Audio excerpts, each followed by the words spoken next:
अवाच्य संख्याएं ऐसी संख्याएं जो सम या एक से विभाजित होती है। अवाच्य संख्या क्या रहती है, या तो सम से विभाजित होगी या एक से विभाजित होगी, ऐसी संख्याएं अवाच्य संख्याएं कहलाती है। एग्जांपल अगर देखें 2, 3, 5, 7, 11, 13, 17, 19, 23, 29, 31, ये ऐसी संख्या है जो केवल एक से विभाजित होगी या सम से विभाजित होगी, तो ऐसी संख्याएं अवाच्य संख्याएं कहलाती हैं। 0 और 1 कभी भी अवाच्य संख्या नहीं होती है, तो 0 एक अवाच्य संख्या नहीं होती है। बात करें सबसे छोटी अवाच्य संख्या, तो सबसे छोटी अवाच्य संख्या जो है वो 2 होती है। सबसे छोटी अवाच्य संख्या कौन सी होती है? 2। सम संख्या की बात करें, सम अवाच्य संख्या एक ही संख्या होती है जो कौन सी है? 2। ये ऐसी संख्या जो सम संख्या है लेकिन कौन सी है? अवाच्य संख्या। इसके अलावा जितने भी नंबर आएंगे, जितनी अवाच्य संख्या ये सब विषम संख्या आने वाली। तो विषम संख्या में अगर 3, 5, 7, 11, 13 ये सब अवाच्य संख्या, लेकिन सम की अगर बात करें, सम संख्या में एक ही संख्या ऐसी है जो अवाच्य संख्या है, वो कौन सी है? 2। ये 2 संख्या ऐसी है, ये 2 जो नंबर है ये ऐसी संख्या है जो अवाच्य संख्या है, कौन सी है? सम संख्या। ठीक है, अगर अगर बात करें युग्म संख्याएं, युग्म संख्या वे संख्या जो अवाच्य संख्याओं की गुणज होती है, वे संख्याएं जो अवाच्य संख्याओं की गुणज होती है। जैसे मैं बात करें 4, 6, 8, 9 ये जो संख्या है ये युग्म संख्याएं कहलाती है। जो अवाच्य संख्या को क्या होनी चाहिए? गुणज आनी चाहिए, वो सब संख्या क्या कहलाएगी? युग्म संख्या कहलाती है। अगला से अवाच्य या सापेक्षिक अवाच्य संख्या, से अवाच्य या सापेक्षिक अवाच्य संख्या ऐसी संख्या जिनका महत्तम समवर्ग HCF हाईएस्ट कॉमन फैक्टर महत्तम समवर्ग कितना होना चाहिए? 1 होना चाहिए। ऐसी संख्या जिसका महत्तम समवर्ग 1 होता है वो सभी संख्याएं से अवाच्य या सापेक्षिक अवाच्य संख्याएं कहलाती है। जैसे मैंने एग्जांपल लिखे 2 और 9, 2 और 9 का हम एलसीएम निकालेंगे। 2 और 9 का जो एलसीएम आएगा वो कितना आएगा? 1। 16 और 25 मैंने लिखा है, तो 16 और 25 का एलसीएम भी कितना आएगा? 1। आगे पर बात करें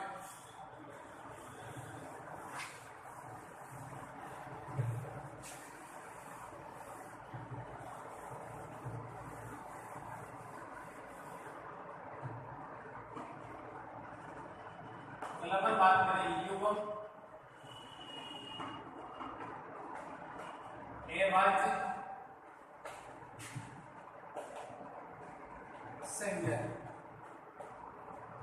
ऐसी अवाच्य संख्या जिनका अंतर, ऐसी अवाच्य संख्या जिनका अंतर 2 हो, युग्म अवाच्य संख्या कहलाती है।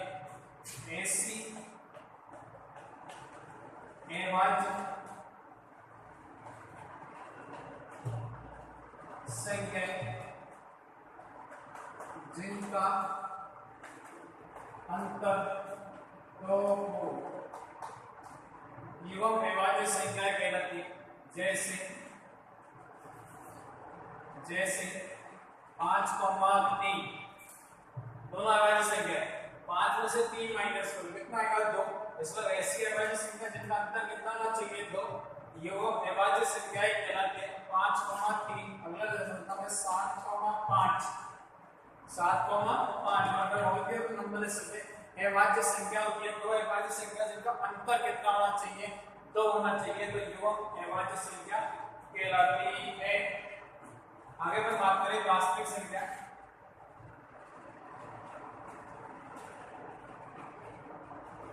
वास्तविक संख्या तो जनरली में बात करें ऐसी संख्या या प्रकृति में जितनी भी संख्या विद्यमान है वो सभी वास्तविक संख्या कहलाते हैं। या अपन कह सकते हैं कि परिमेय और परिमेय और अपरिमेय संख्याओं का समृद्ध रूप जो है वो वास्तविक संख्याएं कहलाती है। तो मैंने समझाया परिमेय एवं अपरिमेय, परिमेय एवं अपरिमेय संख्याओं का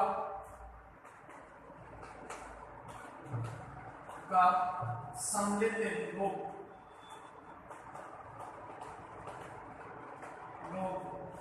वास्तविक संख्या कहलाती है। वास्तविक संख्या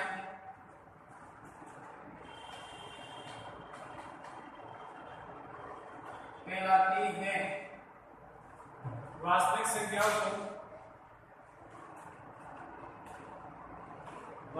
संख्याओं को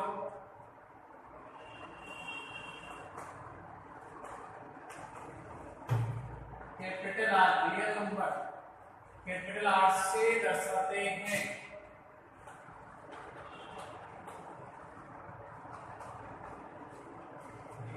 इसका आर जो है वास्तविक संख्या बिलोंग टू माइनस अनंत से प्लस अनंत।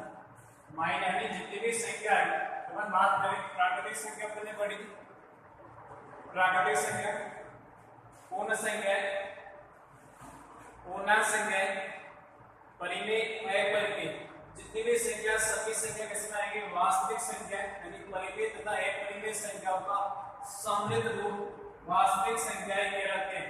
और वास्तविक संख्या को हमेशा किससे दर्शाते हैं 8 से। तो जो वास्तविक संख्या होगी वो माइनस अनंत से लेके प्लस अनंत तक चलने वाली, माइनस अनंत से लेके कितना आने वाली है प्लस अनंत तक।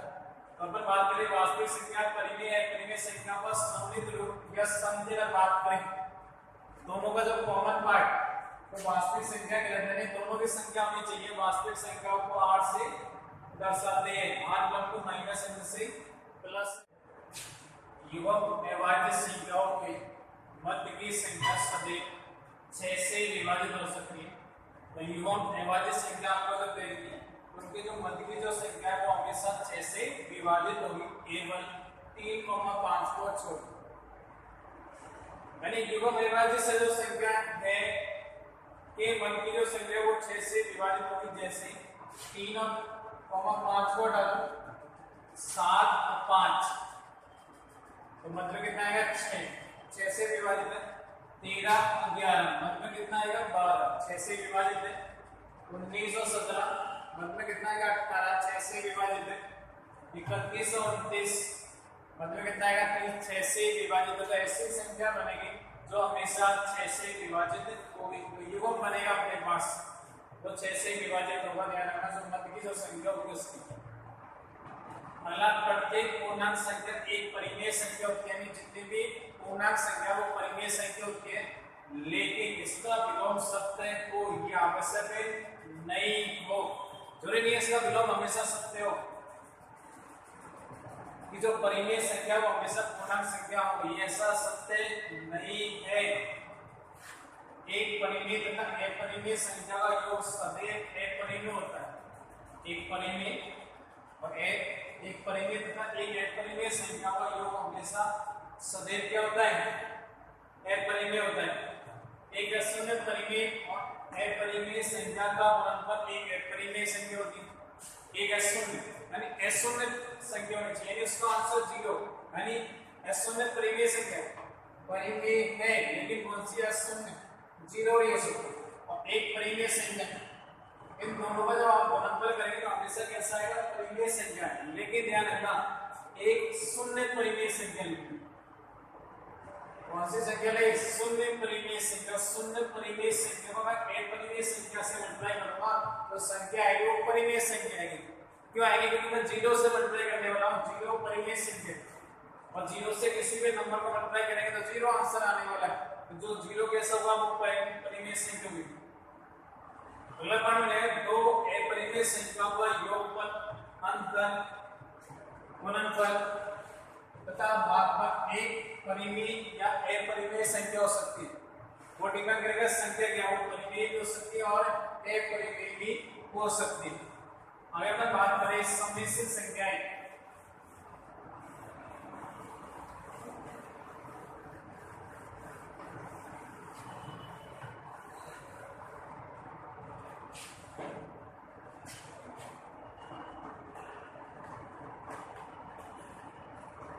सम्मिश्र संख्याएं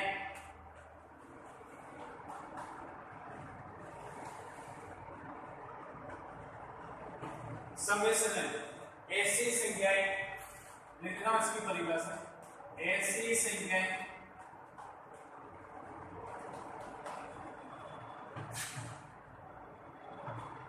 जो a प्लस आयोटा b के रूप में लिखी जाए सम्मिश्र संख्या कहलाती है। लिखी जाए सम्मिश्र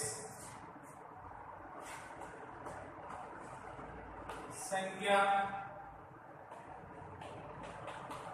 कहलाती है जहां a तथा b,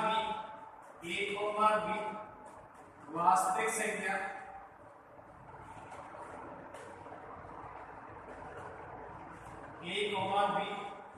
वास्तविक संख्या एवं iota is equal to root of minus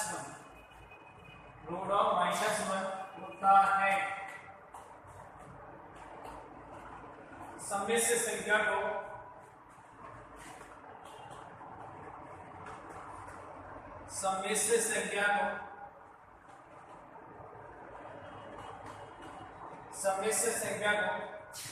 z से दर्शाते हैं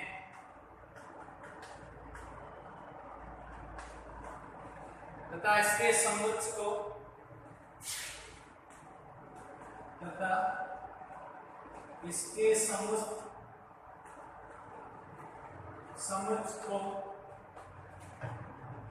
c से दर्शाते हैं। तो समुच्चय के लिए c इक्वल टू, मैं लिख रहा हूं ऐसे सम्मिश्र संख्या a प्लस आयोटा b जहां a comma b belong to r और iota is equal to root of minus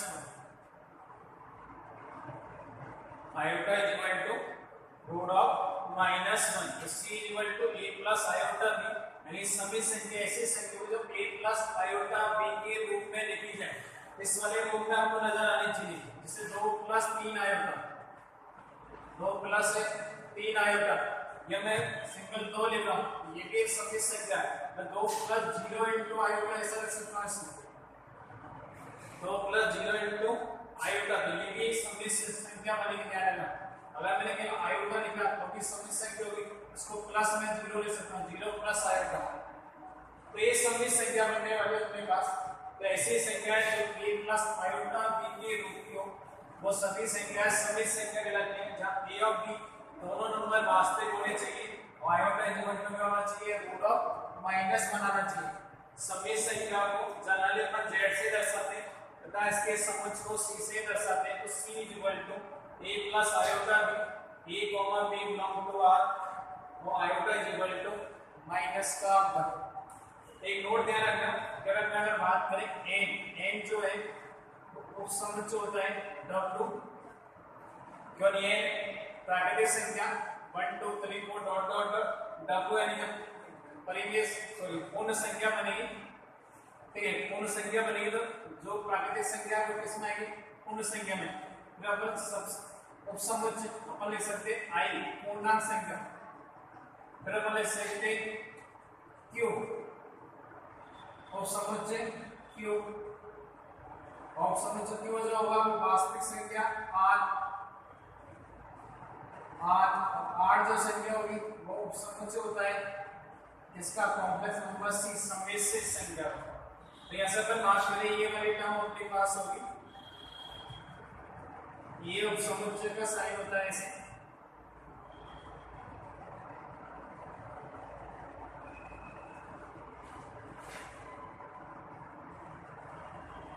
और ये सी अपने पास, तो उसको भी आप याद रख सकते हैं। अपन बात करें आयोटा की, iota is equal to -1,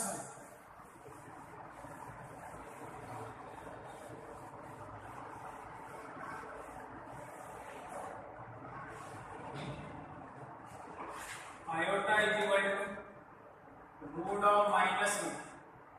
iota square की बात करो, iota square is equal to -1, तो iota cube is equal to minus iota बनने वाला, वो आयोटा की power 4 is equal to 1, iota की पावर 4 इज इक्वल टू 1 बनने वाला। देखिए ध्यान से, iota is equal to root of -1, तो आयोटा स्क्वायर की अगर बात करें, आयोटा इनटू आयोटा बनने वाला, तो आयोटा की वैल्यू -1 की पावर 1/2 और आयोटा -1 की पावर 1/2। बेस से पावर ऐड हो सकती है, तो मैं -1 की पावर कितना हो जाएगा 1, इसको आयोटा स्क्वायर की वैल्यू कितनी हो जाएगी -1। और मात्र आयोटा क्यूब यानी आयोटा स्क्वायर इनटू कितना हो जाएगा आयोटा स्क्वायर की वैल्यू -1, और ये कितना हो जाएगा आयोटा, तो आंसर कितना आएगा माइनस का आएगा, आयोटा की पावर 4, आयोटा की पावर 4 इज इक्वल टू कितना आएगा iota square into iota square, iota square की 1 इनटू 1, कितना आंसर आने वाला अपने पास होगा। इसका iota is equal to root of -1, iota square is equal to -1, iota cube is equal to -1, iota की पावर 4 इज इक्वल टू कितना आने वाला है 1। अगर बात करें आयोटा की पावर 5 की वैल्यू, आयोटा की पावर 5, देखना इसको मैं ऐसे रख सकता हूं, आयोटा की पावर 4 इनटू आयोटा, आयोटा की पावर 4 इनटू आयोटा, आयोटा की पावर 4, आयोटा की पावर वो कितना हो जाएगा 1 इनटू आयोटा, कितना आंसर आने वाला आयोटा, आयोटा की पावर 6, आयोटा की पावर कितना आएगा 4 इनटू का कितना आएगा आयोटा स्क्वायर, आयोटा की पावर 4 कितना हो जाएगा 1, आयोटा स्क्वायर की वैल्यू -1, 1 इनटू -1 कितना आएगा -1, आयोटा की पावर 7, आयोटा की पावर 7 की अगर बात करें तो आयोटा की पावर 4 इनटू आयोटा की पावर 3, आयोटा की पावर 4 1, आयोटा की power 3 is equal to minus iota, multiply करेंगे तो माइनस के आयोटा बनने वाला है, तो आयोटा की power 8 is equal to iota की पावर 4 इनटू आयोटा की पावर 4, आयोटा की पावर 4 इनटू आयोटा की पावर 1 इनटू 1, कितना आंसर आने वाला है 1। इसमें आयोटा की पावर, इसको ध्यान से देखें, iota root of -1, iota square -1, iota cube minus iota, iota की पावर 4, आयोटा जैसे आयोटा की पावर 5 लिखे, आयोटा की पावर 5 कितना हो जाएगा आयोटा, आयोटा की पावर 6 -1, आयोटा की पावर 7 माइनस आयोटा, आयोटा की पावर 8, यानी ये जो नंबर है ये रिपीट हो रहे हैं अपने पास, इसमें आयोटा की पावर 9 लिखो, आयोटा की पावर 9 इज इक्वल टू कितना हो जाएगा आयोटा, आयोटा की power 10 is equal to -1, iota की power 11 is equal to minus iota, तो आयोटा की पावर 12 इज इक्वल टू कितना हो जाएगा, ठीक है। इसी बार मैं आगे लिख सकता हूं आयोटा की power 11 is equal to iota, iota की power 14 is equal to iota, iota की power 15 is equal to minus iota, और आयोटा की पावर 16 इज इक्वल टू कितना हो जाएगा 1। इसको हम ये लिख सकते हैं ना, आयोटा की power 4n is equal to, बहुत इंपॉर्टेंट ध्यान देना, आयोटा की पावर 4n, तो आयोटा की पावर 4n की अगर बात करें n is equal to 1, iota की power n is equal to 2, iota की power n is equal to 3, iota की पावर 12, यानी आंसर कितना आने वाला है 1, आंसर कितना आने वाला है, चलो n कैसे होना चाहिए प्राकृतिक संख्या 1 2 3 4 की अगर मैं बात करूं, 1 रखेंगे 2 रखेंगे 3 रखेंगे 4 रखेंगे, यानी आयोटा की जो पावर है वो 4 का गुणज होनी चाहिए, 4 का क्या होना चाहिए गुणज, जब 4 के गुणज होंगे तो आयोटा की पावर n 4n, आयोटा की पावर 4n की वैल्यू कितनी हो जाएगी 1, तो आयोटा की पावर 4n प्लस 1, तो आयोटा की पावर 4n तो कितना हो जाएगा 1 इनटू आयोटा की पावर 1, कितना आएगा आयोटा बनने वाला, तो मैं लिख सकता हूं आयोटा की power 4n plus 2 is equal to कितना आएगा माइनस का 1 बन जाएगा, क्योंकि आयोटा की पावर 4n 1 हो जाएगा, आयोटा की पावर 2 माइनस का 1, तो आयोटा की power 4n plus 3 is equal to कितना आएगा आयोटा की पावर 4n 1, आयोटा की पावर 3 माइनस आएगा, तो ये अपने पास वैल्यू आने वाली, अब मैं देखो 1 अपॉन आयोटा, देखना जैसे 1 अपॉन आयोटा,